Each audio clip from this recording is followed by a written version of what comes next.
Tudo bem, pessoal? Vamos dar continuidade à nossa matéria Crimes contra o Patrimônio. Crimes contra o patrimônio. Nós já tínhamos falado nos módulos anteriores do crime de furto, roubo e extorsão. Agora vamos falar da extorsão mediante sequestro. Professor, mas a gente já não falou de extorsão? Não, aqui é um outro crime. Aqui é extorsão mediante sequestro. Aqui, o seu objetivo é extorquir. E o meio que você utiliza é a privação da liberdade. O que diz o nosso artigo 159? Ele diz o seguinte: sequestrar pessoa com o fim de obter para si ou para outrem qualquer vantagem como preço ou condição de resgate. Então, aqui o que você quer, o seu objetivo é extorquir. O seu objetivo é extorquir. E o meio que você utiliza para isso é a privação da liberdade de alguém. O especial fim de agir aqui é caracterizado pela finalidade do agente de obter para si ou para outrem qualquer vantagem como condição ou preço de resgate. Aqui nós temos o seguinte, volta em mim aqui. Nós temos, aqui na extorsão mediante sequestro, um crime contra o patrimônio. Então, o entendimento majoritário da doutrina, existe divergências, mas o entendimento majoritário é que essa condição ou preço de resgate tenha valor patrimonial, tenha o objetivo de obter vantagem econômica ou patrimonial. Não significa qualquer vantagem, por uma interpretação do Código Penal, porque isso daqui está incluído dentro dos crimes contra o patrimônio. Sequestrar pessoa com o fim.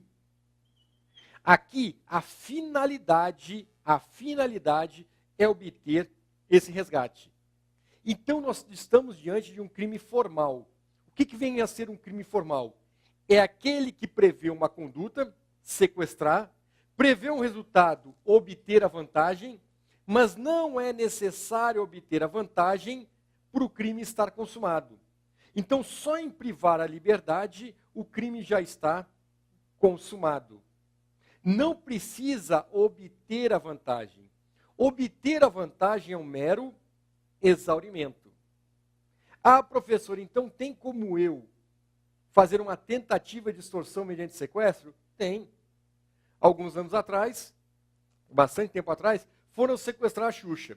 Na hora que foram sequestrar a Xuxa, os seguranças perceberam e trocaram um tiro com os bandidos, que fugiram. Houve uma tentativa de extorsão mediante sequestro. Vou dar 3 situações. Na hora que eu arrebato a vítima. A segunda, quando ela está com a privação da liberdade no cativeiro. A terceira, quando eu peço o resgate. E são 4. E na quarta, quando ele recebe o dinheiro. Quando é que vai se consumar? A consumação aqui se dá com a privação da liberdade. Não precisa pedir resgate. Não precisa pegar o dinheiro. Isso tudo é mero exaurimento. Com a simples privação da liberdade com esse objetivo, o crime já está consumado. E eu dou um exemplo. Eu posso sequestrar alguém, mantê-la em cativeiro e falar para os parceiros: pessoal, vamos esperar 3 dias para a família ficar bem nervosa para pedir o resgate. Se estourar o cativeiro, nós estamos diante de um crime consumado. O crime de extorsão mediante sequestro é também um crime permanente. É também um crime permanente. Por quê? Ele está toda hora em situação de flagrante. Ele se potrai, ele se prolonga no tempo. Então, se eu estiver com a vítima 1 semana no cativeiro e a polícia estourar o cativeiro e me prender, eu estou em flagrante delito? Sim, eu estarei em flagrante delito. Aqui nós temos algumas observações a serem feitas. É um crime formal, isso eu já falei. O pedido de resgate ou obtenção de vantagem é mero exaurimento, já comentamos aqui, e é possível a tentativa. qualificadora. Nós temos algumas situações aqui que qualificam o crime de extorsão mediante sequestro. A primeira é se durar mais de 24 horas. Durando mais de 24 horas, o crime já está consumado. Se a vítima é menor de 18 ou maior de 60 anos. E se o crime é cometido por associação criminosa, a antiga quadrilha ou bando. Antigamente, para ser uma quadrilha ou bando, tinha que ser 4 pessoas. Hoje, o termo não é mais quadrilha ou bando, é associação criminosa. E basta, no mínimo, 3 pessoas para ter uma associação criminosa. Então, uma só já basta para qualificar o crime de extorsão mediante sequestro. E ainda para fechar o nosso crime de extorsão, também qualifica se ocorrer lesão corporal grave e se ocorrer a morte. A delação premiada. Só cabe delação premiada nos crimes previstos em lei. E a extorsão mediante sequestro é um dos crimes contra o patrimônio que admite a delação premiada. Quando? Se o crime é cometido em concurso, o concorrente que denunciar a autoridade, facilitando a libertação do sequestrado, terá sua pena reduzida de 1 a 2/3. Ou seja, o que nós temos aqui? O crime tem que ser praticado em concurso de pessoas, mais de um. Um desses deve denunciar a autoridade. Que autoridade? Não é qualquer autoridade. Não pode ser uma autoridade eclesiástica, por exemplo. Não, tem que ser o Ministério Público, a autoridade policial ou a autoridade judicial. E tem que facilitar na libertação do sequestrado. Se eu participei de um sequestro com outras pessoas, depois de pegar o resgate, eu liberei a vítima, me arrependi e me entreguei para a polícia, eu vou ter direito à delação premiada? Não, porque a delação premiada tem como objetivo a facilitação da libertação do sequestrado. Então, delação premiada reduz em quanto? Sempre a delação premiada irá reduzir a pena de 1 a 2/3. Falamos do crime de extorsão mediante sequestro. Vamos falar agora de um outro crime, o crime de dano. Volta em mim aqui. O crime de dano está lá no artigo 163. E ele fala destruir, inutilizar ou deteriorar coisa alheia. Vejam aqui que já temos uma primeira diferença dos crimes anteriores, de extorsão, roubo e furto.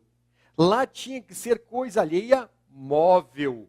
Aqui não precisa ser coisa alheia móvel, basta ser coisa alheia.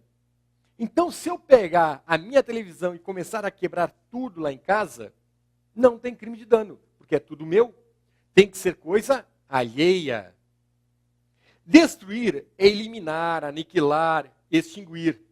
Inutilizar é tornar inútil, imprestável. E deteriorar é estragar, arruinar a coisa. Então vamos exemplificar. Eu posso pegar um carro e tocar fogo num carro de outra pessoa. Eu estou destruindo. Mas não. Eu posso deixar esse carro bonitinho. Eu só coloco areia no motor.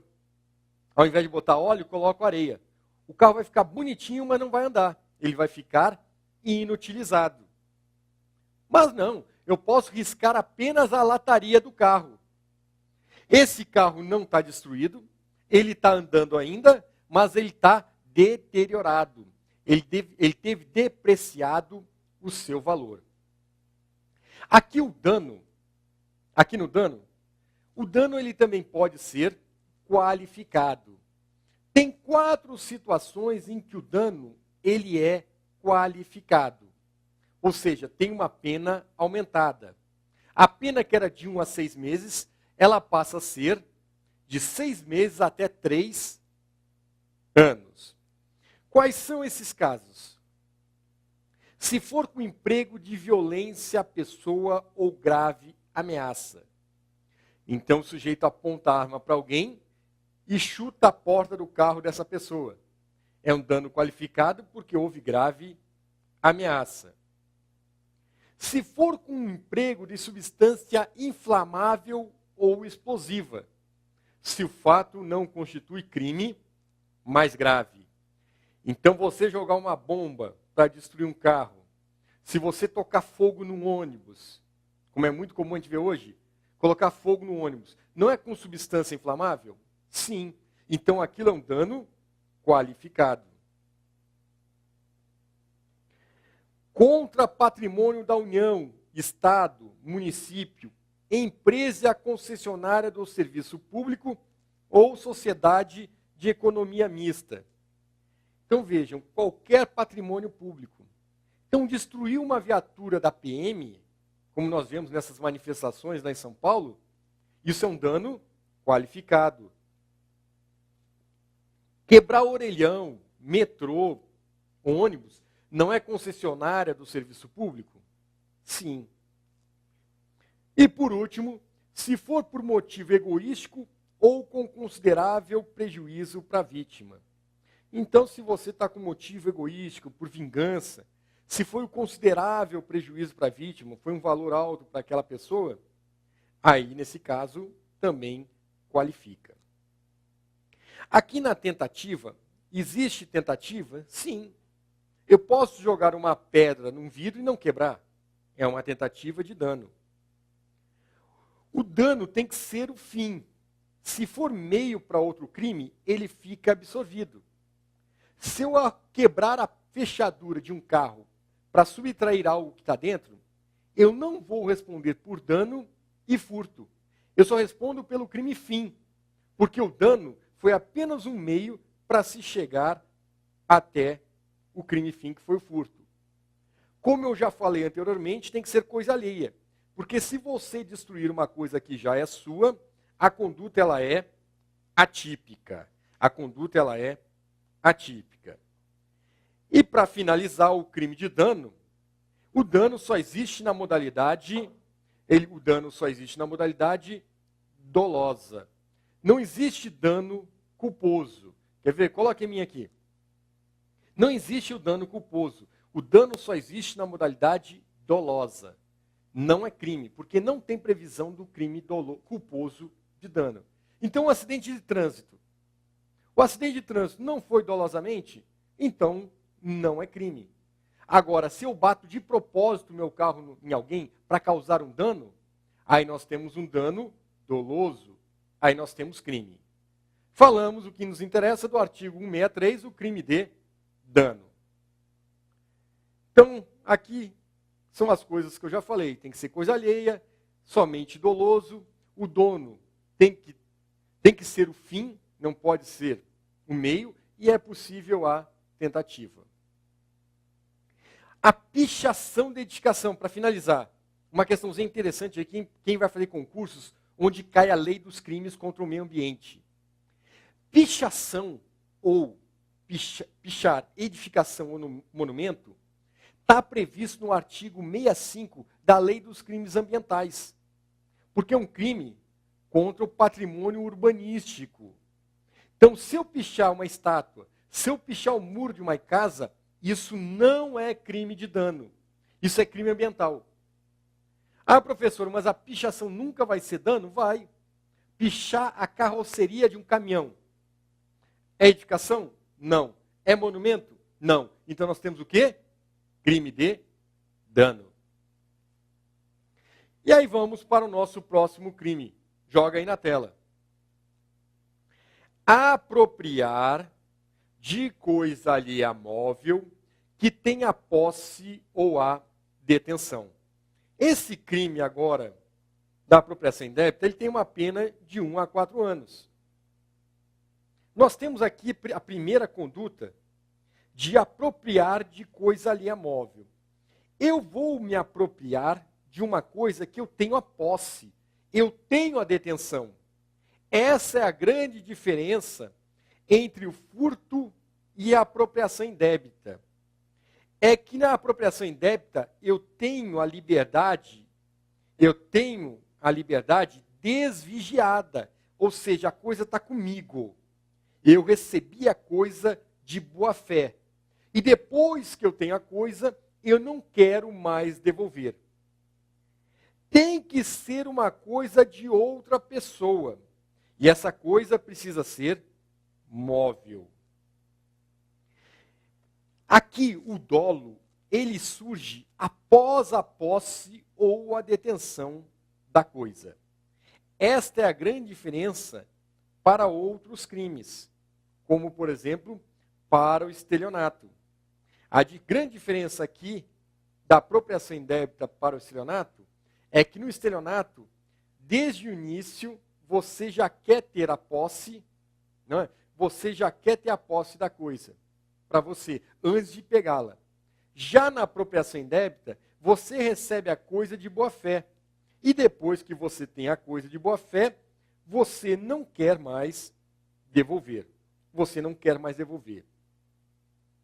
Então, a conduta deve ser se apropriar de coisa alheia móvel, exigência de posse ou mesmo de detenção sobre a coisa por parte da gente, tem que estar com a pessoa. O dolo tem que surgir após a posse ou a detenção. Posse ou detenção. Posse ou detenção. Possuidor é aquele que tem de fato o exercício pleno ou não de algum dos poderes inerentes à propriedade. O possuidor é aquele que exerce todos os poderes sobre a propriedade. Pode ser pleno ou não. Já o detentor é aquele que, achando-se em relação de dependência com o outro, conserva a posse em nome deste, em cumprimento de ordens ou instruções. Então, o detentor, você precisa ter a posse da coisa? Não, você pode ser apenas o detentor, como o vigia do carro. Você deixa a chave com o vigia do carro para ele manobrar. E ele pega seu carro e vai embora. Ele não furtou o seu carro. O que ele praticou foi uma apropriação indébita, porque ele não subtraiu o seu carro. Você que entregou para ele. A diferença do furto e para a apropriação indébita é essa. É que na subtração ele tira de você. Na apropriação, você entrega para ele. E depois que ele tem a posse, ele não quer mais devolver. Ele não quer mais devolver. Esse delito, ele somente vai se configurar se o dolo de se apropriar surgir depois de ter a posse ou a detenção. Caso contrário, vai ser estelionato. Quer ver? Um motorista leva todo dia o patrão ao trabalho e depois fica com o carro até a hora do término do expediente do patrão. Se nesse intervalo ele pensar em suas dificuldades econômicas e levar o carro ao Paraguai para vendê-lo, o crime vai ser qual? Vamos pensar. A intenção dele surgiu antes de pegar o carro ou depois de pegar o carro? Depois de pegar o carro. Então, nesse caso, é apropriação indébita. Agora, se o motorista, antes de sair para trabalhar, já pensou em deixar o patrão no trabalho e pegar o carro para levar para o Paraguai, aí o crime é de estelionato. Ainda falando das diferenças, o furto e a apropriação indébita. O que interessa é a liberdade desvigiada. E tem um exemplo que cai bastante em prova, que autores como o Greco já citaram em seu livro, que é a questão da biblioteca. Se eu entro numa biblioteca, peço 3 livros para consulta, e na hora de ir embora, eu devolvo 2 e coloco um na bolsa, eu estou diante de um crime de furto, pois eu não tinha a posse desvigiada do bem. Por outro lado, se eu pegar os 3 livros emprestados para ficar em 48 horas comigo, passado o tempo, o funcionário me pede para devolver, através de uma ligação telefônica, e eu digo que vendi porque eu estava precisando de dinheiro, agora não é mais furto. Agora é apropriação indébita, porque eu tinha a posse desvigiada. Uma questão importante que muita gente confunde na prova é a questão do caixa, da padaria, da agência bancária. Ele tem a posse do dinheiro, mas ela não é desvigiada. Então, vai se equiparar àquela situação de consultar o livro dentro da biblioteca. Vai ser como se estivesse consultando o livro dentro da biblioteca. O crime vai ser de furto. Outra questãozinha de prova para a gente também fixar é a questão que pode ser para o procurador.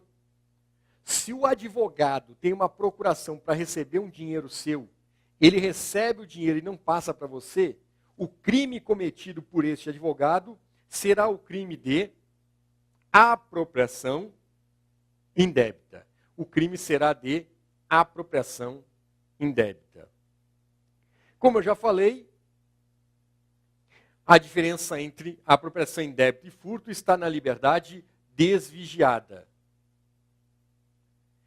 Quando vai ocorrer a consumação? A consumação ocorre quando o agente manifesta a vontade de não querer mais devolver o bem. Ele manifesta a vontade, ele manifesta que não quer mais devolver o bem. Mas olha só, tem que ser por dolo. Ele não quer. Porque se ele não puder, porque perdeu, queimou, roubaram, molhou, aí o fato é atípico. Né? Cadê meu carro que eu te emprestei? Olha só, eu estacionei na porta da minha casa e furtaram. Não é apropriação indébita. Por quê? Porque não houve o dolo de não querer devolver. Agora, esse não querer devolver pode se manifestar como? Pelo consumo. Você transforma a coisa impossibilitando a sua restituição. Pela retenção. Você recusa a devolução ou em dar a coisa. Você pega para você e não devolve. Alienação. Você passa a coisa para frente. Você passa a coisa para terceiro por venda, doação, permuta. Pode ser por ocultação, que é uma forma de consumo. Ou desvio, aplicar um fim distinto, trazendo prejuízo patrimonial para a pessoa. Então, nós falamos do crime de apropriação indébita. Nós falamos do crime de apropriação indébita. Apropriação indébita. Vamos falar agora do estelionato. Vamos falar do estelionato. O estelionato tem uma pena de 1 a 5 anos. O estelionato tem uma pena de 1 a 5 anos. Esse crime de estelionato, ele está lá no artigo 171. Todo mundo conhece o artigo 171. Obter para si ou para outra em vantagem ilícita, em prejuízo alheio, induzindo ou mantendo alguém em erro, mediante artifício, ardil ou qualquer meio fraudulento. Vamos analisar esse conceito agora. A conduta do agente tem que ser dirigida para obter uma vantagem ilícita. Ilícita é aquela que não encontra amparo no ordenamento jurídico. Aqui, para a maioria da doutrina, pode ser qualquer tipo de vantagem. Não precisa ser só natureza econômica. O estelionato aqui é para qualquer vantagem. Mas também não é qualquer uma. Porque se for uma vantagem sexual, aí nós temos um crime específico para isso, que é a fraude, a posse sexual mediante fraude, lá nos crimes contra a liberdade sexual. Então, se eu enganar alguém para ele me entregar um dinheiro que ele me deve, isso não é estelionato. Imagine eu chegando para uma pessoa que me deve e falar, meu amigo, me paga aquele dinheiro que tu me deve, porque eu tenho que pagar uma conta hoje, senão eu vou pagar um juro altíssimo. Ele me paga. E eu não tenho conta nenhuma para pagar. Isso é estelionato?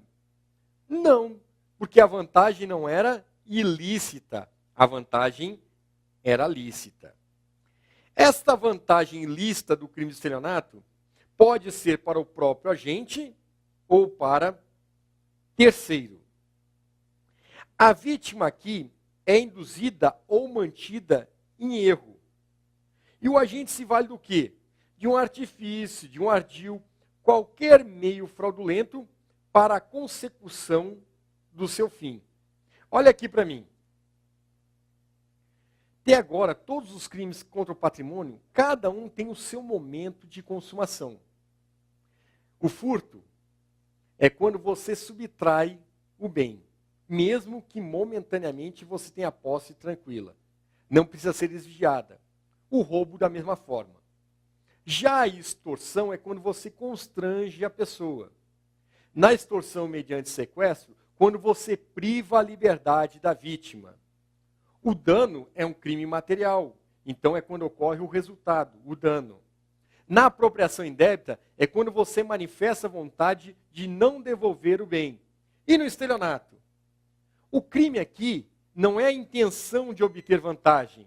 O crime aqui é obter vantagem. Então esse crime só vai se consumar quando você obtém a vantagem. Enquanto você está lá alugando a pessoa e tentando enganá-la, e você não pegou a vantagem econômica, nós estamos diante de uma tentativa do crime de estelionato. Nós estamos diante de uma tentativa do crime de estelionato. Uma questãozinha que cai em prova bastante é sobre a torpeza bilateral. O entendimento majoritário da doutrina é que a torpeza bilateral não exclui o crime de estelionato. O que seria essa torpeza bilateral? Geralmente, o que o estelionatário usa para enganar alguém? O artifício, o ardil, a fraude. Só que a outra pessoa que está sendo enganada, ela tem o olho gordo. Ela pensa que vai obter uma vantagem.